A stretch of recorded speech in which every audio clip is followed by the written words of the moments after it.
Bom, pessoal, vamos falar hoje sobre imposto de renda pessoa física.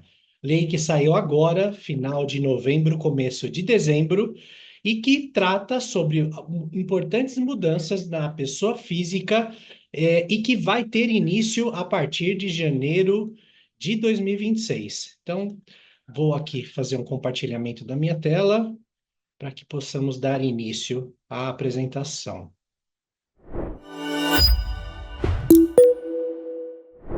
Perfeito. Então, nós estamos falando da Lei 15.270, de 2025, oriunda do projeto de Lei 1087, também de 2025, que trata de alterações relevantes na tratativa de imposto de renda à pessoa física. Bom, basicamente, o que o governo quis fazer? Foi uma seriedade muito grande, uma alteração aí que teve que fazer a toque de caixa para valer a partir de janeiro de 2026 e que traz alterações significativas. A primeira delas é com relação à isenção de imposto de renda sobre rendimentos mensais de até R$ 5.000 por mês. Isso vai atingir um público em torno de 15 milhões de brasileiros beneficiados com essa isenção.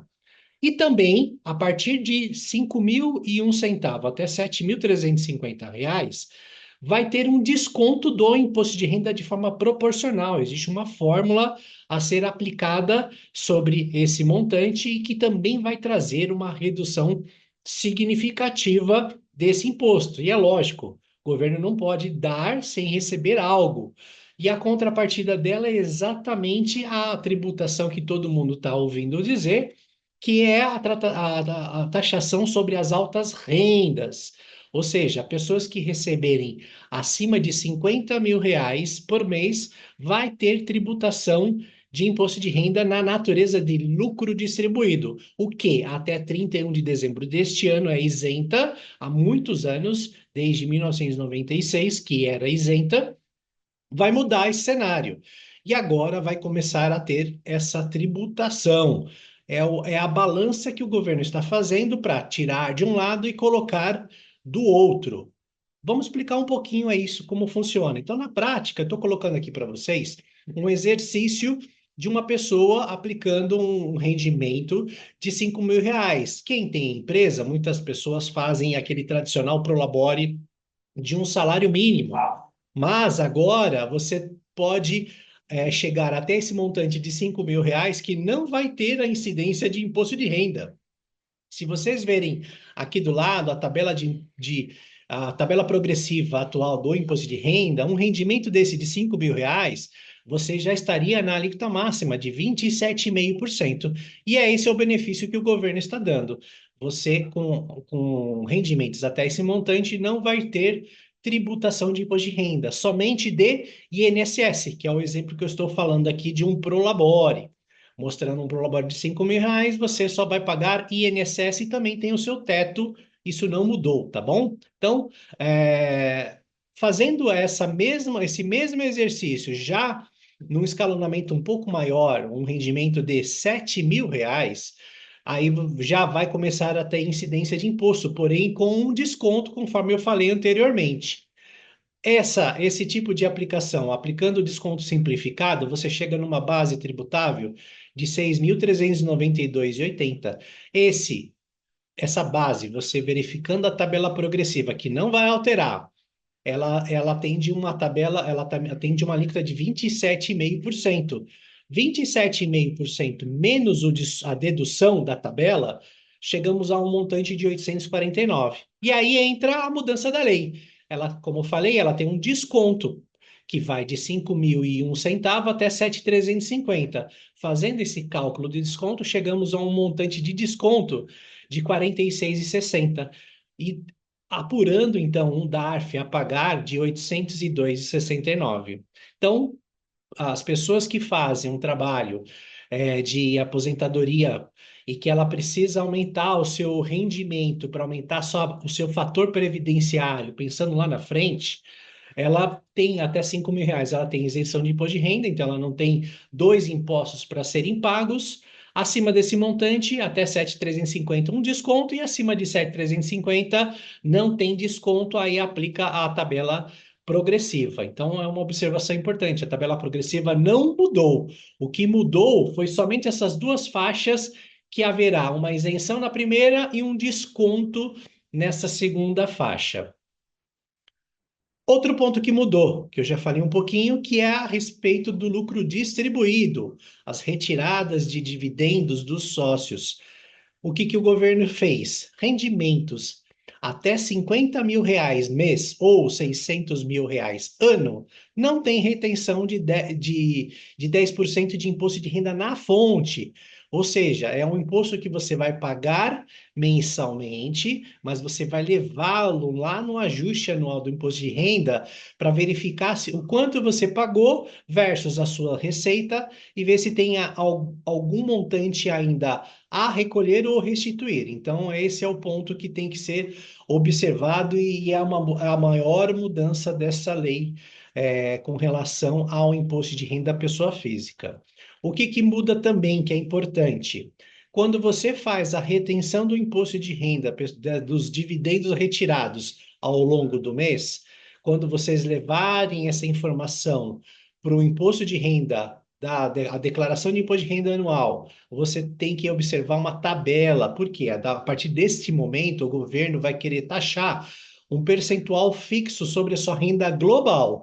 Todos os rendimentos que você tiver no seu imposto de renda vão trazer para uma mesma base, que é a renda global, e sobre essa renda global vai ter uma taxação que até 600 mil ano não tem imposto sobre altas rendas. Acima de 600, ele vai escalonando, chegando a um limite de 10% com uma renda global de 1.200.000.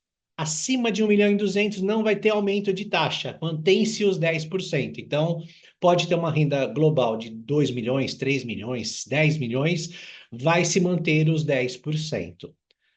O que que eu estou colocando aqui? Um exemplo prático de um imposto de renda de uma pessoa física em que ela tem vários rendimentos ali, né? Então, eu estou colocando aqui um rendimento de bolsa de valor, um rendimento de líquido não tributado, compensado com perdas, lucros e dividendos, aluguel de imóveis, aplicação em CRI, CRA, e dá um montante total de base tributável de 1.060.000. Vocês vão ver aqui no cantinho direito da tela, que ela mostra exatamente se ela entra na tributação da renda global ou não. A aplicação do CRI e do CRA, ela não entra. Já está isso estabelecido na lei. Tem outros tipos de aplicações que também não entram na base tributável dessa renda global. Então, o que que o fisco já vai fazer? Automaticamente, já vai estornar esses tipos de investimentos e só vai entrar na renda global aquilo que de fato tem que pagar os 10%. Aqui no exemplo que eu estou colocando, chegamos a uma renda global de 1.060.000. Porém, ao longo do ano, foi pago R$ 27.000 somente sobre aluguéis de imóveis. Pagou imposto na fonte de 27.000. Isso perfaz um montante de alíquota em 2,55% já de imposto efetivo pago.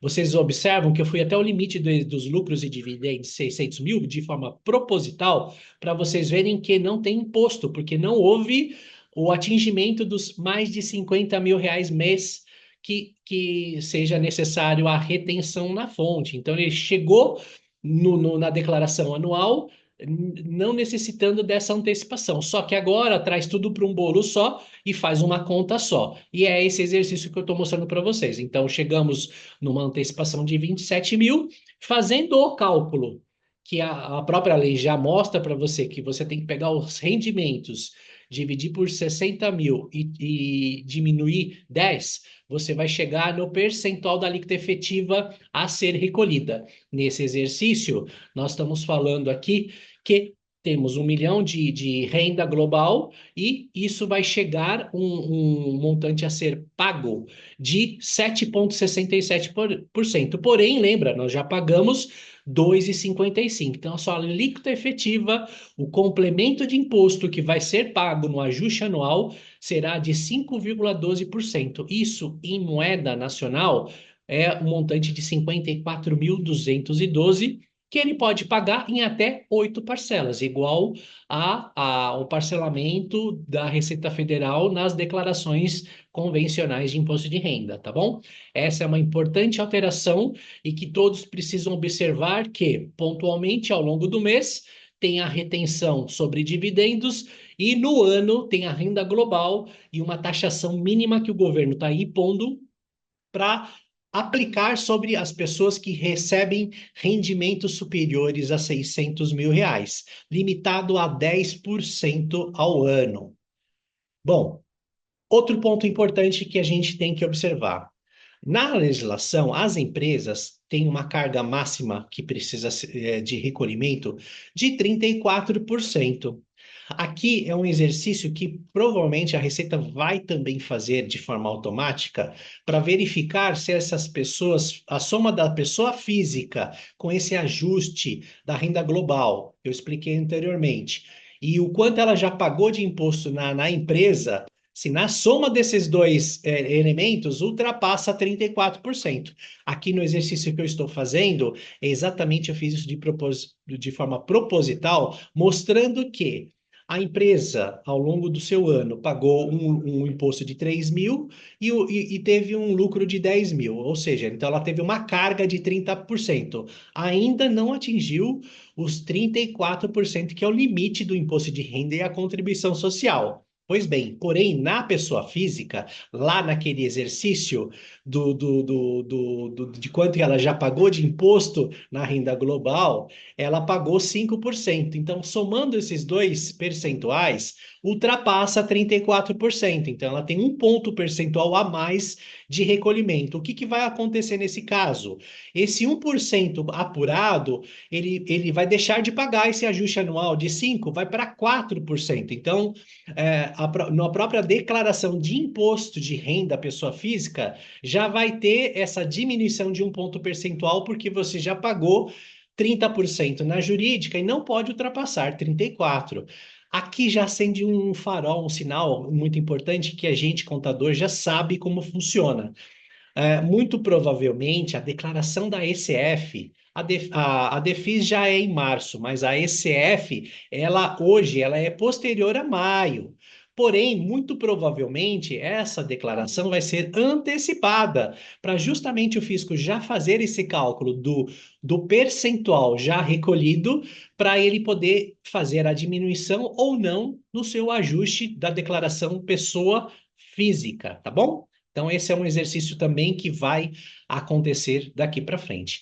Aqui nós chegamos num ponto em também chegou numa contradição e é de forma inconstitucional, que foi a obrigatoriedade da emissão de uma ata com a aprovação dos sócios e diretores sobre os resultados de 2025.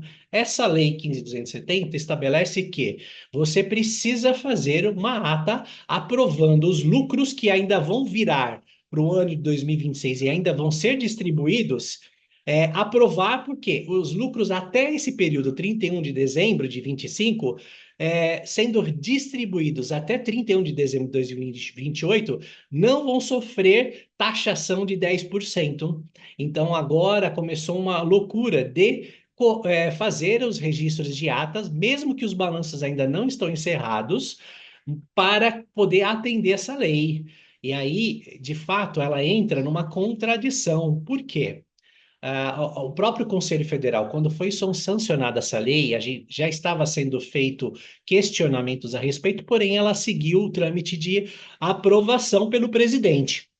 O Conselho Federal de Contabilidade soltou uma nota técnica explicando que isso fere algumas leis já pactuadas, que é o caso do artigo 1012 do Código Civil Brasileiro e o artigo 132 da Lei das SAs, a 6.404 de 76, aonde estabelece que as empresas possuem até 30 de abril do ano subsequente para promover essa publicação de ata, aprovando os resultados e, consequentemente, os lucros e os dividendos a serem distribuídos. O governo, nessa lei nova, está querendo antecipar, fazer em dezembro. O que na prática isso vai acontecer? Na prática, como nós não vamos ter ainda o resultado apurado final de dezembro, vai ser aprovada uma ata parcial contendo as informações até aquela presente data, que é o mês de dezembro, que estamos nesse momento, aprovando já os balancetes fechados de 2025 e os próximos meses, até dezembro, não encerrados ainda, vão ser feitos numa ata futura, respeitando o Código Civil Brasileiro e a lei das SAs. Por que isso? Porque nós já estamos acompanhando também, o Senado aprovou uma nova PL fazendo a correção, mencionando em um dos pontos que precisam ser corrigidos dessa lei, essa questão do prazo de a publicação da ata de aprovação dos números, para alterar essa lei para 30 de abril. Porém, a gente não sabe quando isso vai ser aprovado. Pode ser que seja aprovado agora, amanhã, como pode ser aprovado somente em janeiro e fevereiro. E aí passou o prazo de atendimento dessa lei de forma tempestiva. Então, estamos aqui no escritório de forma incisiva, apurando esses balancetes, entrando em contato com os clientes que possuem lucros, reservas de lucros, lucros acumulados, e que vai virar o exercício de 25 para 26, esses montantes, para estabelecer a aprovação e o registro dessas atas para entrar nessa isenção. Então, esse é o momento, porque a lei foi aprovada agora, nós temos só um mês para fazer esse trabalho, e infelizmente é isso que nós estamos vivenciando nesse momento. Até que essa lei seja corrigida, temos que seguir o que está em vigência, que é o registro da ata até 31 de dezembro de 25. Outro ponto importante que alterou dentro dessa lei: distribuição de lucros para o exterior. Não importa se você é pessoa física ou jurídica, a tributação agora, qualquer retirada de dinheiro do Brasil para fora, seja a sócia, uma estrangeira, uma pessoa física, uma pessoa jurídica, vai ter aplicação dos 10%, independente do valor que vai ser sacado, seja inferior a 50 mil, seja superior a 50 mil. Esse imposto, ele também vai ter a natureza na fonte. Então, dependendo do país que for encaminhado essa retenção na fonte, esse DARF pago sobre esse rendimento, esse DARF pode ser compensado no país origem. Então, tem que fazer um processinho interno para poder utilizar e abater no imposto que ele vai pagar lá, tirando esse imposto que ele já pagou no Brasil, e aí ele tem que verificar os acordos que existem para evitar a bitributação entre os países, tá? Não haverá isenção para lucros apurados até 31 de dezembro de 25. Isso é também um importante fato. Aqui no Brasil vai ter, que é o caso da ata que eu expliquei para vocês. Mas para o estrangeiro, não. Qualquer retirada de lucro, seja oriundo de 26 ou de exercícios anteriores, vai sofrer a tributação dos 10%. Ponto importante também, que essa lei foi publicada e a gente sabe que na prática o objetivo é a tributação altas rendas e visualização das empresas com relação à distribuição de lucros de forma disfarçada. Então, ela será, com certeza, base de fiscalização a partir de 26 da Receita Federal. Ela vai checar se as empresas estão fazendo de alguma maneira uma distribuição disfarçada, ou seja, misturar despesas físicas com jurídicas. Isso é um motivo, um exemplo de distribuição disfarçada. Cartões corporativos, gastos pessoais nesses cartões. Não pode ser apurado como despesa, tem que ser realmente devidamente classificado na contabilidade como uma retirada dos sócios, é um pagamento para os sócios e não uma despesa apurada dentro da empresa. Então tem que ficar atento a essas questões, porque vai entrar no radar. A partir do momento que a distribuição de lucros é um rendimento tributável, a checagem, a fiscalização da receita vai ser mais severa. Pois bem, Como que eu saio dessa tributação? Por quê? Nós estamos falando aqui de rendimentos tributáveis na pessoa física. O exemplo aqui que eu estou colocando no cenário atual, que é clássico, você tem a empresa e acima dela você tem os sócios na qualidade de pessoa física, ou seja, todo o dinheiro que subir para os sócios vai ter a tributação dos 10%, lógico, observada aquela questão de até 50 mil mês ou 600 mil ano, isento. Acima desse montante, aplicação de imposto de renda. Vai começar a ter um processo de pejotização no Brasil. Isso você pode ter certeza disso.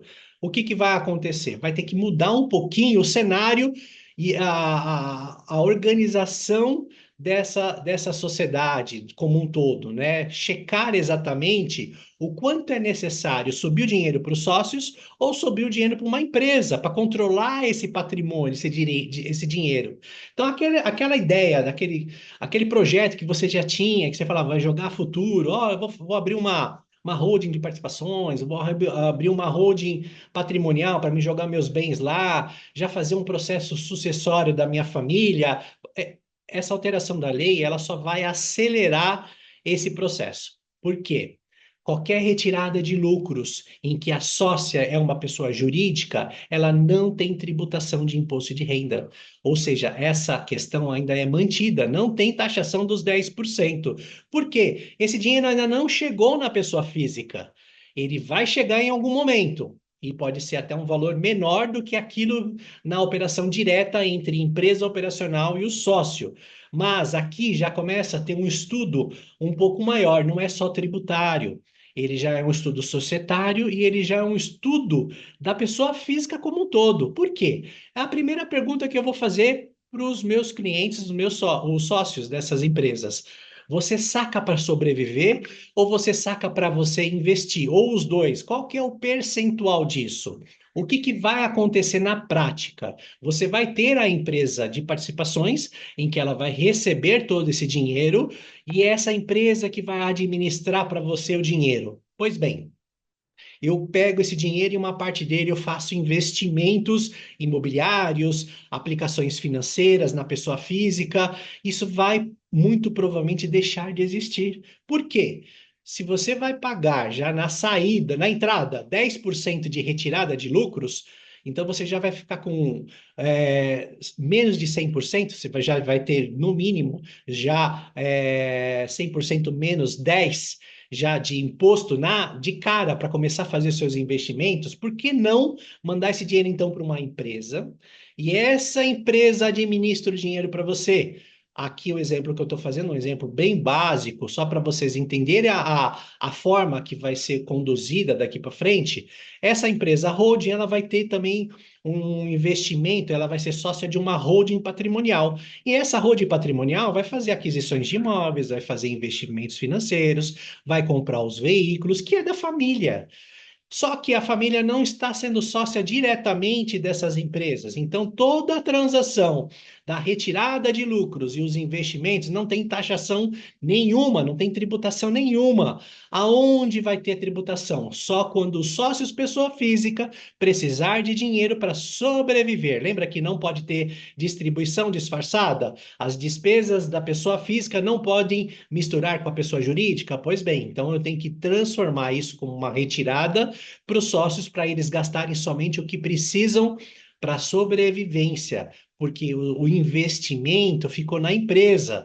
Ou seja, então aquele percentual que você ia pagar de um montante muito maior para poder fazer os seus investimentos na pessoa física, para você sobreviver e fazer suas viagens familiares, você já vai mandar para a pessoa física uma quantidade menor de valor e, consequentemente, vai pagar menos imposto nessa operação, menos renda global na pessoa física para essa taxação de até 10%. E você vai administrar todos os seus investimentos nas empresas que você vai abrir de patrimônio, de participações societárias. Então, esse é o cenário que eu estou projetando e que muitas pessoas do segmento também já estão enxergando isso.